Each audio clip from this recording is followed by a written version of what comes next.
Bhutan is a small Himalayan kingdom. It is often called the land of happiness and smiles. But you likely did not know this. Bhutan has the world's highest unclimbed mountain. This is Gangkhar Poinsam at 7,570 meters high. It's not a minor rock. It is the 40th highest peak globally. Climbers are not weak, however. Since 1994, a Bhutanese law has been in effect. Climbing above 6,000 meters is strictly forbidden. Locals consider these peaks sacred. Spirits live there. The state protects this belief by law. A paradox emerges. Near Everest, climbed hundreds of times, stands a huge ghost peak. It attracts professionals worldwide, yet it remains absolutely untouched. It's like a final game boss you cannot reach. Bhutan is the only country on Earth with a negative carbon footprint. Sounds incredible? It's true. The kingdom absorbs more carbon dioxide than it emits. About 70% of its land is covered by forests. The Constitution mandates at least 60% of land must always remain under forest cover. Almost all electricity in Bhutan comes from rivers. Hydroelectric plants provide clean energy, which the kingdom also sells to its neighbors. Polluting industries are deliberately limited here.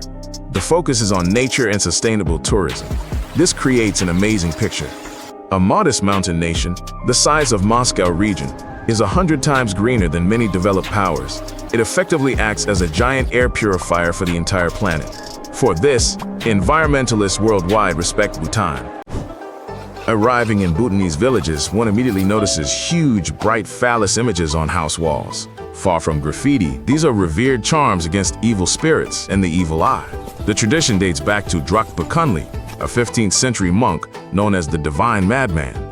This saint taught people to conquer fear with laughter and audacity. He suggested painting phalluses on facades, or carving wooden ones for demon protection. This custom fades in Bhutan cities, but in rural areas, it remains a national treasure. Locals see it not as vulgarity, but a clear symbol. It protects their home and family. Tourists must get used to seeing them everywhere. In eastern Bhutan, an odd tradition called bomena existed for a long time. Its core was simple. A young man would sneak into a girl's house at night through her window for a date. If found in her bed the next morning, it was an unspoken engagement. Families then began discussing a wedding. This practice arose where strict morals prevented open dating. Villages were also spread far apart in the mountains. Yet, the girl always had the right to refuse. She could simply make noise. Shame and flight awaited the uninvited guest. Today, this tradition has largely vanished. It is criticized for potential abuse. Young people now meet in modern ways. Still, the fact that Bhutanese love stories recently began with a quiet window visit sounds like an old fairy tale. In some high-altitude regions of Bhutan, a rare family structure still exists. Several brothers marry one woman. It sounds wild, but it has clear economic logic. Such a marriage keeps land and livestock undivided among heirs. It allows everyone to work efficiently. One brother herds yaks in the mountains, another manages the house. A third trades at fairs. The eldest is usually the family head, but all spouses have equal rights. Children are shared by all. This custom arose from the harsh geography of the Himalayas. There, every plot of land and every pair of hands is invaluable. Such marriages are now rarer. Roads, schools, and a new economy are changing life. Young people often choose traditional couples. To an outsider, this custom still sounds like a true paradox of mountain life. Bhutanese people do not have surnames, as we understand them. A lama names newborns weeks after birth. This name lasts a lifetime. Women do not take their husband's name after marriage. Children do not inherit names from parents. Surnames simply do not exist. Instead, two personal names combine. Thousands of people nationwide share these. The royal family is a rare exception with an ancestral surname. Ordinary Bhutanese use their name and village for identification. For foreigners, it's a real challenge. One class might have 5 Tisharings and 3 Dorjis. All are different people. But within the community, confusion is less than it seems. Everyone knows each other by kinship and residence. Bhutan honors its legends deeply. A nature park was designated for the Yeti's possible home. This is the Sakteng Sanctuary in eastern Bhutan. It protects rare forests and alpine pastures. Its official description mentions protecting the Yeti's habitat. Locals call the Yeti Migoi. Scientists are skeptical. But for mountain dwellers, spirits and mysterious creatures are part of daily reality. Preserving wild nature is useful even without any Yetis. As a result, Bhutan gained a tourist magnet. It also provides real protection for rare animals and plants.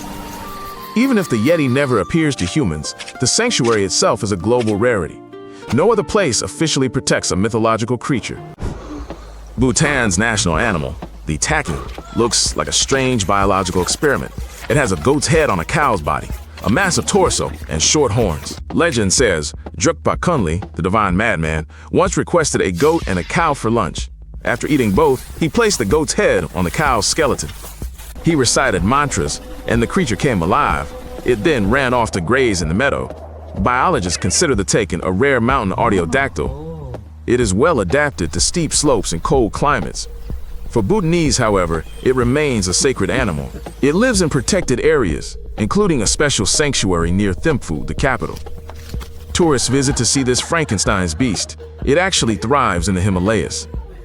It is rare for a national symbol to be such a good-natured, thoughtful-faced creature. Not a fierce eagle or noble leopard. Bhutan's main festivals, Techu, draw thousands to monastery courtyards. Monks and locals wear heavy wooden masks of gods and demons. They dance to long horns and drums. They enact ancient tales of good triumphing over evil. For viewers, it's open-air theater. For believers, it's a blessing for the coming year.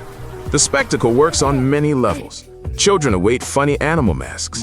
Adults grasp ancient parables, morals. Elders see prayer in motion. At the end, huge sacred scrolls, multi-story high, are sometimes unfurled. The square then falls silent. At these festivals, visitors feel Bhutanese religion is not a museum piece. It's not a mere formality, either. Instead, it's a living part of daily life. You can see and hear it for yourself. Bhutan is a land of winding roads, mountain passes, and journeys.